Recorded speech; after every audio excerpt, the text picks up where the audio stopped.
I'm Amy Goodman as we turn to Syria, where state forces continue a brutal crackdown. On Monday, Syrian forces fired tear gas, live ammunition into a crowd of hundreds in the town of Dara. More than 60 people have died since protests erupted there 10 days ago. The demonstrations have also spread to Latakia and Hama. According to some estimates, over 280 people have been arrested. The detained include Egyptian-American engineer named Mohamed Radwan. Syrian state television has aired what it called a confession by Radwan, in which he says he visited Israel in secret and took money in exchange for providing photographs and video about Syria.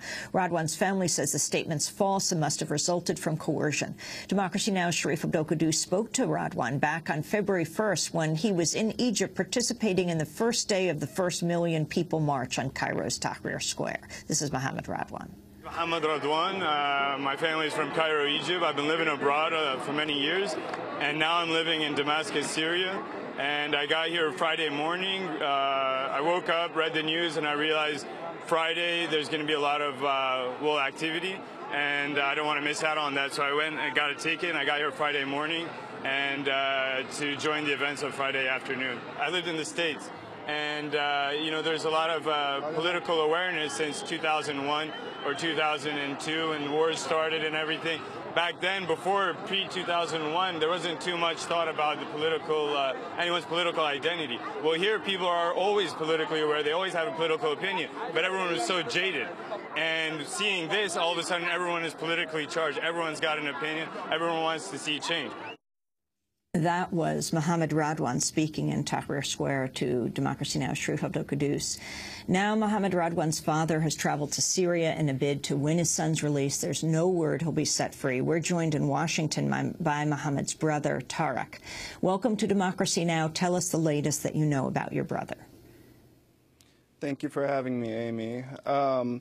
Yes, my father has traveled to Syria. He's been there since the day before yesterday, and he's been meeting with government officials from both the U.S. side and the Egyptian side. He's met with the Egyptian ambassador and some of his staff. They have sent requests, formal requests to the Syrian authorities requesting information, whereabouts, charges, if any, that are lodged against Mohammed. But so far, none of those requests have been answered. When he went to go visit the United States Embassy in Damascus, he was stopped by Syrian secret police, and they asked him to go with them if he wanted to know any information about Mohammed. Weighing the risks, he decided to go, and they seated him down and asked him to write a formal petition that included a brief life summary and the circumstances on how Mohammed ended up in Damascus. Unfortunately, after he finished writing that petition, there was no information given to him, and they refused to give his whereabouts. Your dad has a business there. That's what Mohamed Radwan was doing in Syria? That's correct. My brother's been working for my father's company as an engineer and office manager in Syria for over 9 months now. This is an excerpt of your brother Mohammed's so-called confession that was aired on Syrian state television. There were people from the outside the country who corresponded with me and asked me about the situation. So one day I received an email and it said, "Are you prepared to help someone who speaks Spanish?" Can you explain what that was, Tarek? Sure. My brother, he's an avid traveler. He's traveled extensively throughout South America, and it's not unusual that he would make friends there. If he was indeed in contact with someone from there, it's no surprise. I understand that the so-called confession was about selling pictures to this person. My brother, as you saw, is a very politically conscious person, and I don't think that he would take any money if someone requested pictures of what was happening. But he's also been very conscious to remain neutral about what's been going on in Syria. He knows he's not Syrian. He knows this is a Syrian struggle that they have to sort out for themselves. And he also doesn't want to jeopardize my father's business in Damascus. He went to Tahrir Square in Egypt, though, to participate. Is that right? He's Egyptian-American. You're Egyptian-American.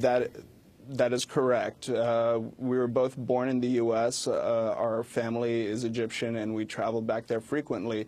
And as part Egyptian identity, we felt very strongly about what was happening in Egypt, and I wish I had gone. However, the Syrian situation is quite different. So what are you calling for right now? I know there's organizing going on in Egypt. Your dad is in Syria. What do you need to happen now, and what is the U.S. doing?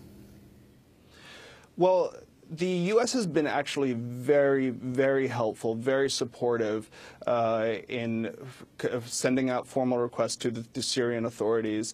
But as of yet, he remains in incommunicado detention, and the Syrians are refusing to work with the Americans despite their efforts. And they said that they would be in touch through the Egyptian Foreign Ministry. However, as of yet, there remains no information. My father will continue pushing the diplomatic side in Syria, while my mother in Egypt hopefully will try and get the Arab League on board to push for his release. I know my cousins are working very strong through social media, galvanizing support. They're organizing a protest outside of the Syrian embassy in Cairo on Wednesday. And here in D.C., I will attempt to meet with the Syrian ambassador.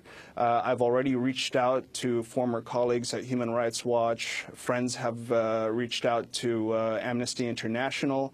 And we're also going through trying to contact other international organizations to increase the pressure, increase the political cost to the Syrians for holding him.